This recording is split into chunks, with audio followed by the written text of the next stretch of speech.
Hey guys, welcome back to Clownfish TV. This is Kneon. I'm not here with Geeky Sparkles in this video. We're going to talk about the pendulum swing. We've been talking about this for the last couple of years, and it is in full force right now.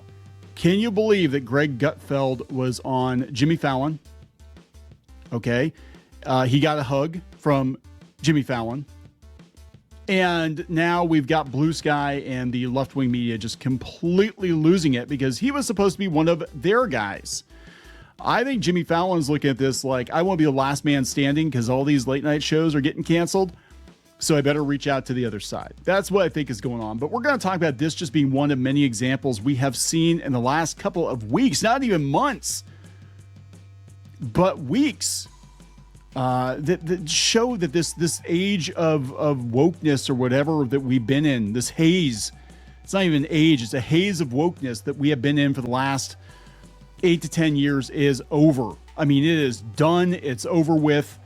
Look, there's still going to be instances of people getting canceled or, smeared or whatever. But I mean, we had the Gina Carano settlement this week, and I know some people feel strongly that she should have gone to court for that, but for discovery, but look, lawsuits are hard, right? And all she ever wanted was to clear her name and go back to work. We've got this Gutfeld thing going on. We've got the New York Post. The New York Post is going to, look at these people. This is the Guardian. They're begging for money.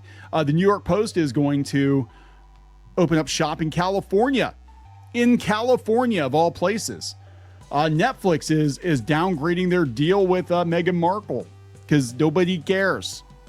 They don't want to watch them. Meanwhile, we've got, and I just covered it this morning, Paramount, after they canceled Colbert, now they're throwing $7 billion, almost $8 billion at the UFC. And Colbert used to run the UFC down. He used to run Joe Rogan down.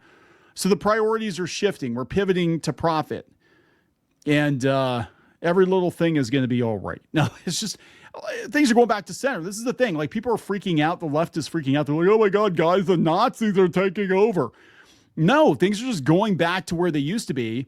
And if you're not bringing it, if you're not bringing the numbers, you're not going to get paid through the nose to, you know what I'm saying? Like, the days of being able to burn other people's money are over. The venture capital's run out. And all these companies now are sweating it. They're all like, oh my God, we gotta actually turn a profit. Oh my God. So they're throwing activists overboard. They're canceling a lot of these left-wing shows that nobody's going to watch, very niche. And they're lowering the deal on Netflix on this. We'll talk about that. We're going to talk about all this. First, we've got a word from our sponsors. That would be ourselves. And then we'll get right back into the video. Attention, stupid humans. All orcs are evil, just like Gary Gygax and Professor Tolkien warned you. Series 1 of these orc enamel pins are on Kickstarter again for a very limited time. Pick your clan, join the Horde, and cause some mayhem. Go to badorks.com. That's badorks.com. Now watch this stupid video. All right, guys, badorks.com. Go out to badorks.com. Yeah, the pins are actually on order since we know they're going to be funded. They were funded actually on BackerKit first. They're on their way. Anyway, let's talk about this. Let's talk about Gutfeld first. I don't watch Gutfeld. I just want to be clear. Like, I don't watch this guy. I have no idea what his deal is. I know he's on Fox. I don't watch any late night talk show hosts. But this is really whacked the beehive. This is on. Let's see. We'll go out to the Daily Beast. Variety had it. The Daily Beast had it. They're very, very angry. So angry. Jimmy Fallon fawns over MAGA late night host Greg Gutfeld in softball chat. Fallon joked and laughed his way through a Tonight Show interview with Fox News late night rival Greg Gutfeld, who recently tried to reclaim the word Nazi as his own. Can we say that? Can we say that now? I think we can say that now. In addition to Gutfeld and the Five, you started hosting a new game show. I'm excited about this, Fallon said in one of the few moments where he acknowledged what Gutfeld did for a living. Gutfeld has courted controversy throughout his time on Fox, such as his 2023 call for a civil war after asserting that elections don't work. See, I don't watch this guy, so I have no idea. Or his attempt in July this year to remove the power from the word Nazi by publicly referring to himself as one. It's so weird. We had somebody, and it was the Owl House Facebook group Somebody tagged me in on this. Apparently last year, somebody in the Owl House Facebook fan group, like one of those people, right? The stands, called us neo-Nazis for supporting Gina Carano. And then somebody replied to it a couple days ago and said, yeah, well, this aged like milk. Because, the settlement and all that. Everything is changing. Gutfeld also mocked late night host Stephen Colbert after the show was canceled by CBS. It made his appearance on The Tonight Show even more surprising, given that Fallon had publicly expressed his support for Colbert. He is trying to survive. Fallon is trying to survive. He knows the winds are blowing in a different direction. Definitely. Rather than question Gutfeld about any of those issues, Fallon allowed his guest to spend the interview reminiscing about how the two of them once hung out at a party. We have a mutual friend named Tracy. This is about 15 years ago, I think. Gutfeld told a story about how a drunken young Fallon had run towards him and tackled him like a giant golden retriever. You're not making this up. I totally know what you're talking about. And so look, I know everybody wants everybody to fight forever. I think, if for no other reason, I honestly think Jimmy Fallon, of all these late night hosts, he probably is the most based. I think he probably is he's actually a real dude. He gives the impression that he is. But I think this whole media civil Cold War shit is ending, and it's ending because the money is running out. It really is that simple. The money is running out. I think he's like, okay, well, let's try to pull some people over to my show. Let's get Gutfeld on, or at least show that I don't hate him because I know this guy somewhat. And maybe his audience will actually come over here because he knows they're toast. Without 50% of the potential audience, you're screwed. And the far left audience is shrinking. With every cancel culture attack, with every ridiculous ask, with all these activists just causing all kinds of problems all over the place, people are tired of it. Even people on the left are tired of it. Why is Bill Maher so popular? Bill Maher is a left winger. But if you go on to Reddit, they're going to tell you that Bill Maher is like an alt-right Nazi. I'm like, Bill Maher, the Jewish man who criticizes Trump is an alt-right Nazi. I mean, it's just, okay, whatever. But he actually went to that dinner and dared hear Trump out and said a couple of nice things about him. So you can't, So of course he's a Nazi. The softball approach from Fallon was hardly unexpected. The host has always adopted a largely apolitical approach to his late night commentary. He might outlive all of them then. And actually, NBC, I'm going to be honest, NBC, more so than ABC, more so than CBS, has been more middle of the road. Even Saturday Night Live. They were roasting the left, and I didn't expect that. They were making fun of the lockdowns and the jab and all that during the pandemic. I didn't expect that. So, I think he's going to be the last man standing. I really think he will. For Mavis Cricks, the image of Fallon rustling Trump's hair became the ultimate example of his lack of interest in challenging anyone with influence or power. He's a late night host who talks to celebrities and makes jokes and sings off key. That's his job. He knows his role. He's an entertainer, right? This isn't hard news. But they're so mad about it. God, they're so mad. So this is Blue Sky. Let's refresh this. It's been an hour or two. Jimmy Fallon continues to be the weakest link by inviting Greg Gutfeld to be a guest on The Tonight Show. Ian Hansen says fans turn on Jimmy Fallon for hosting Greg Gutfeld on The Tonight Show. Okay, this is Deliver It. Let's see, is this a bunch of Blue Sky? Oh, Breitbart. Oh, there we go. Yeah. Viewers turned on late night talk show host Jimmy Fallon for hosting Greg Gutfeld. I've never liked Fallon. I like him less now. One Reddit user reacted, of course, Reddit. Fallon has always been a yes everyone man. The guy's got almost zero convictions. I fucking loathe Fallon. And this is a prime example as to why. He's awful. There's no defense of this. Oh my God. There's no defense of this. The dude is part of the tinderbox that is MAGA. Fallon having him on means I now hate Jimmy Fallon. I've given him every benefit of the doubt throughout the last 2 decades, but this seals it for me. Yeah, and he works for NBC Universal. And Comcast, and guess what? They have Harry Potter in the parks too. What you gonna do about that? I've always found Jimmy Fallon to be soulless and weird when interviewing people. He's a comedian. He's doing his bit, right? He's gonna be the last one standing. I guarantee you that they're gonna get rid of Kimmel before they get rid of this guy. Other fans suggested they were not surprised to have Gutfeld on the show, recalling a 2016 episode where he had Donald Trump on. Well, yeah, they loved Donald Trump, though, before he got elected. When he wasn't a threat, they loved him back then. Fallon has normalized the right's worst before. Remember when Fallon went on a brief redemption tour and talked about how gutted he was about normalizing Trump with that hair ruffle and how he'd been brooding about it for years? Guess he's changed his mind. So here we got some more from Blue Sky. Jimmy Fallon having Gutfeld on his show to shit on Colbert after the Trump hair appearance is huge Aaron Burr energy, especially after doing that pandemic podcast together. He appears to stand for nothing. Well, Aaron Burr outlived Hamilton. I'm just saying, if you want to get technical, Aaron Burr outlived Hamilton. So Reddit and social media users accused Fallon of being a yes to everyone man with zero convictions. I lost all respect for him. Greg Gutfeld says it took guts for Jimmy Fallon to host him. Mock Stephen Colbert, my Uber driver.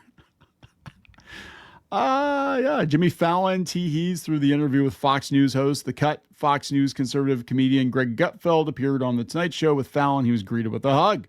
Oh my God, guys. Jimmy Fallon hosts one of Trump's favorite Fox News personalities for an interview in Trump's cancellation threats. Amid his cancellation threats, no, I don't think they were in trouble necessarily. I think that this guy just looks... Why do they always look like that? Like, anytime I see one of these, anytime I see these people, they're trying really hard to be social commentators. Like, look, I got a cartoon avatar, but I go on camera too, but they try so hard and they're all like, oh my God, I'm so intense. It's just so weird. And I see people shit on us with that whole intense persona. It's like, dude, that's clearly an act. Gutfeld was warmly received by Fallon. They steered clear of politics. Gutfeld said it took guts. Yeah. Jimmy Fallon giving Greg Gutfeld airtime is like inviting a heckler on stage and calling it comedy. Oh my God. Yeah. So look, it's not just this, just all the way around. Everything is changing. They're going to do a California Post. This comes from The Guardian. They're really angry about it. New York Post to launch a version of the right-wing tabloid in California in 2026. They're going to call it the California Post, and I guarantee it's going to outsell a lot of the California papers. California, at least the California I remember, because I did spend a good chunk of my childhood in California, my teen years, my young adult years. And the California I remember was, at least in Northern California, outside of San Francisco, was largely conservative-ish. We had a lot of business owners. We had a lot of farmers. And a lot, it was most of the people I interacted with, I would say anybody over the age of 30 was probably a conservative. I'm just saying it was a totally different time. That was back in the late 80s, early 90s. So, I mean, there's a reason that Reagan and Schwarzenegger were governors of California. There's a reason for that. There's a reason that California conservative was a thing. It's just that LA and San Francisco definitely pull on the demographics of the whole state. The whole state's not left wing. I mean, at least it wasn't when I was there. I don't even know what the hell's. I mean, now I'm afraid to go out to spend any time in California because it's just God, it's so filthy now. What the hell happened? So expensive and so filthy. Used to be clean. San Francisco used to be a very clean city. It was nice. But yeah, so they're going to go out there. They said, let's see, this is News Corp veteran Nick Paps, a longtime editor at the Post, I guess. I don't know. California is the most populous state in the country and it is the epicenter of entertainment, the AI revolution, and advanced manufacturing. Not to mention a sports powerhouse, yet many stories are not being told, many viewpoints are not being represented. The LA Times is lost more than 20% of its newsroom They laid off 74 staffers. Yeah, people are tired of it. So we got that going on. We've got, I don't have that story pulled up, but they said Fox News and Tubi are leading advertising right now. Like Fox and Tubi are making so much money off of advertising. So all this whole thing of like, we need to boycott all the conservatives. We can't advertise with the conservatives. That's bullshit. Because advertisers, they care about the numbers. They're looking at the numbers. They're like, yeah, we'll advertise on Fox News because more people are watching that than they're watching the other networks. Just saying. It's not just the MyPillow guy. It's like everybody. It's so weird. Like you can see it now. You can see that these brands have like two different versions of ads depending on what channel you're watching. Like, oh, here's the Fox News version and here's the MSNBC version of the same ad. It's so weird to see. Like it's the red and the blue version. They don't care. They don't care if you're red or blue. All they care about is your money green. That's it. That's all they care about. Netflix downgrading Meghan Markle. Gold digging bitch. Meghan Markle. Can I say that? Am I allowed to say that? Can I say that? I'm saying that. Yeah, they had a first look deal and they got downgraded because nobody's watching it. Netflix has extended, this is coming from the Hollywood Reporter. Netflix has extended its creative partnership with Archwell Productions. Okay. The first look deal for all of their film and television projects. In practice, it's a downgrade from the 2020 deal that they had. The overall to first look extension mirrors the move Netflix made with the Obamas for their higher ground banner. In both cases, the exclusivity carried by their respective splashy original deals have been removed. Joe Rogan actually got more money from Spotify and he didn't have to go exclusive with them. He's on YouTube again. He's allowed to go on YouTube now, I guess. You just have to really dig to find him. As part of the new deal, Netflix is now partnering with Markle's As Ever lifestyle brand. What? We're proud to extend our partnership with Netflix and expand our work together to include the As Ever brand. My husband and I feel inspired by our partners who work closely with us and our Archwell production team to create thoughtful content across genres that resonate globally and celebrate our shared vision. There was somebody that worked with them that came out, was working on their podcast and said they weren't worth the money. And I forget who it was off the top of my head, but he was like some bigwig and he's like, yeah, they're just a complete waste of money. Nobody's watching their shit. Nobody's listening to their shit. Harry and Meghan are influential voices whose stories resonate with audiences everywhere. Oh yeah, because everybody can relate to marrying a prince, and everybody can relate to that. That's just so relatable, guys. They said they debuted, Harry and Meghan debuted on Netflix in 2022 with 23 million views over just the first 4 days. It ranks as Netflix's fifth most popular documentary series. Yeah, well, K-pop Demon Hunters is getting more views than that. Season 2 will premiere later this month. But it's a downgrade. They're all getting downgraded because they're not bringing the money, right? So now we got Jon Stewart and Stephen Colbert. They have a plot behind closed doors. What's this shit? This is coming from USStarEveryday.com. Oh, that sounds legit. They're getting angry and they're probably going to do podcasts or something. I can almost guarantee it. I just think it's another indicator that like everything is changing. Everything is changing. And again, it happened a lot faster and a lot more completely than I thought it would. It's almost like as soon as people got the go ahead to breathe, to exhale, they're doing it. Because we were held hostage for years. We weren't allowed to make jokes. We weren't allowed to offend people. We weren't allowed to question the science. We weren't allowed to, so many things we're not allowed to do. And then they're like, oh yeah, then we're going to make sure that you get your papers. You can't even go to a restaurant. And there were a lot of these people associated with the media. They were cheering it on. Got to get your papers. Got to say the right thing. We're going to look at your social media history, give you a social credit score, and all that shit's ending. Oh, you talk to somebody from Fox News. I can't work with you because it's, I can't be seen with somebody from Fox News. It's all ending. It's all ending. It's over. You lost. I mean, you lost completely and utterly. I don't even know how, this is like for the far left, this is a catastrophic loss. Not only did you lose control of the White House, the government, but you lost control of the media. You lost control of Gen Z. They think you're all batshit crazy. It's over. And I don't think it's coming back anytime soon. I think people needed to be reminded of why the hippie bullshit in the 60s and 70s didn't work.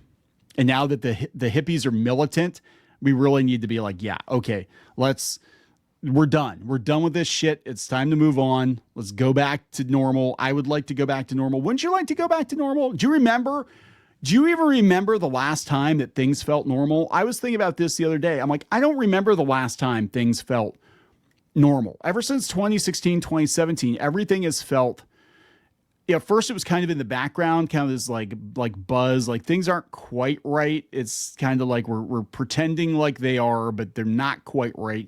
And then during the pandemic, just everything went to shit. And the pandemic would not have gone down the way that it did had circumstances been different, I believe, had these people not had all the power that they had. But everything hasn't recovered fully yet from the pandemic. I mean, I'm thinking about like all the systems that have been broken, and but I think in some way it actually needed to happen because it backfired. Like, I think the whole purpose of a lot of it was to get more control over individuals. And what we did is we rebelled. A lot of people rebelled, and hard. And I don't think we're going to let ourselves get into that situation. Kind of like Dune. The whole purpose of the God Emperor was to make sure that the human race doesn't put themselves in a really bad position again, that they scatter throughout the entire galaxy, the universe, so they can never be controlled, killed, captured, whatever, again, ever. And I think maybe we needed everything to go down the way that it did to remind us why we can't allow people to have that much power over us again. I don't know. Just my personal opinion. I'm tired of it. I'm tired of the cancel culture. I want to get back to just get back to business as usual. That's all I'm asking. I think most people just want things to be normal again. I'm gonna wrap it up. Please subscribe. We'll talk later. For more pop culture news, views, and rants, go to news.clownfishtv.com. That's news.clownfishtv.com.